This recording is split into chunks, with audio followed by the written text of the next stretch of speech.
Hello everyone, welcome back to Let's Dream Civils YouTube channel. Today's topic of discussion is Indian Ocean Rim Association, an important regional organization in the Indian Ocean. So, India recently hosted the 10th Indian Ocean Dialogue, which is a part of this IORA. So, the discussions were heavily focused on the shipping lanes and blockades in the Strait of Hormuz. They also focused on navigating the challenges arising from the West Asia crisis. Now let us understand the historical backdrop of IORA. Mandela's vision. The concept of a regional grouping was proposed by Nelson Mandela during his visit to India in the year 1995. He envisioned an Indian Ocean Rim for socio-economic cooperation and peace. Indian Ocean Rim means the countries located around the Indian Ocean coastline. Nelson Mandela believed that the countries surrounding the Indian Ocean should cooperate instead of competing against each other, because the Indian Ocean region connects Asia, Africa, and Australia. As you can see in this map, you can find out Indian Ocean connects Africa, Asia, and Australia, and they also has major trade routes and has huge natural resources. So this was a visionary idea because during the Cold War, the oceans were militarized and the superpowers were competing heavily. But the regional cooperation was very weak within the countries which are actually located in the Indian Ocean region. So Mandela believed that this regional cooperation could tackle the situation and promote peace in the region, which will in turn help the developing countries and the small islands of the Indian Ocean rim. So IORA was formally launched in the year 1997 in Mauritius. Initially, it was known as Indian Ocean ARC, Indian Ocean Rim Association for Regional Cooperation. Now it is called as Indian Ocean Rim Association. Why Mauritius? Mauritius is strategically located in the Indian Ocean because it acts as a maritime connectivity hub and also very active in the Indian Ocean diplomacy. Now let us see the membership and the institutional hub. There are 23 member states in IORA. They are India, Bangladesh, Indonesia, Iran, Malaysia, Maldives, Oman, Singapore, Sri Lanka, Thailand, United Arab Emirates and Yemen in the Asia. And then we have Kenya, Madagascar, Mozambique, Somalia, South Africa, Tanzania, Comoros, Mauritius, Seychelles in Africa. And then we have Australia and then France. There are 12 dialogue partners. Dialogue partners are the non-member countries that cooperate with IORA. They are China, Egypt, the European Union, Germany, Italy, Japan, Russia, Saudi Arabia, South Korea, Turkey, the United Kingdom and the United States of America. The secretariat of IORA is located at Ebane, Cyber City, Mauritius. IORA represents the tripartite nature. That is, it brings together the government and then the business through Indian Ocean Rim Business Forum and then academia through Indian Ocean Rim Academic Group. What are all the core principles of this cooperation or the core pillars of this cooperation? First one is maritime safety. Combating piracy. So piracy is a major issue in the Gulf of Aden and Somalia region, which threatens the global trade and energy security. And then ensuring safe sea lines of communication. The SLOCs are the major maritime trade routes. And then maritime domain awareness, which is like knowing what is currently happening in the Indian Ocean region, which will help the countries along the Indian coastal area. The Indian Ocean coastline area. And then we have trade and investment.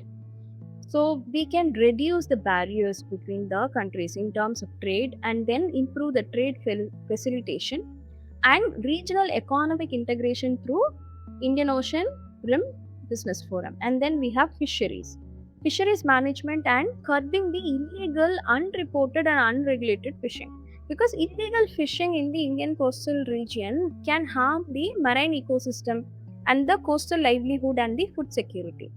Then we have disaster management, humanitarian assistance and disaster relief, which will include the rescue operation, providing relief materials, medical aid, and evacuation in response to cyclone and tsunamis. And then we have science and tech, academic cooperation between the nations, and then regional center for science and technology transfer in Tehran, and also knowledge sharing across the centers of excellence between the IORA countries. And then tourism and culture, promoting the shared heritage and sustainable tourism as an economic driver. The Indian Ocean countries shares the ancient trade history, and also they have cultural exchanges. So the tourism promotes the economy and the cultural diplomacy also. The blue economy frontier. The IORA identifies the blue economy as a cross-cutting issue. What is cross-cutting issue? Means that it affects the multiple sectors simultaneously. And what is blue economy? It is sustainable use of ocean resources for economic growth while protecting the marine ecosystem. And then the key focus areas include the marine biotechnology, where we use the marine organism for medicine, cosmetics, and industrial products. And then we have deep sea mining, renewable ocean energy, and then IORA Blue Carbon Hub.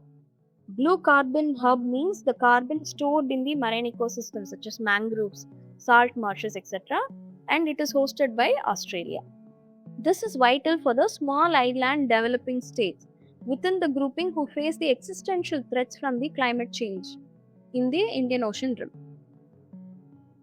Now let us move on to the economic landscape of IORA. This is very, very important because nearly 33% of the global population is in IORA countries. That is, the IORA countries alone contribute to 1/3 of the human population.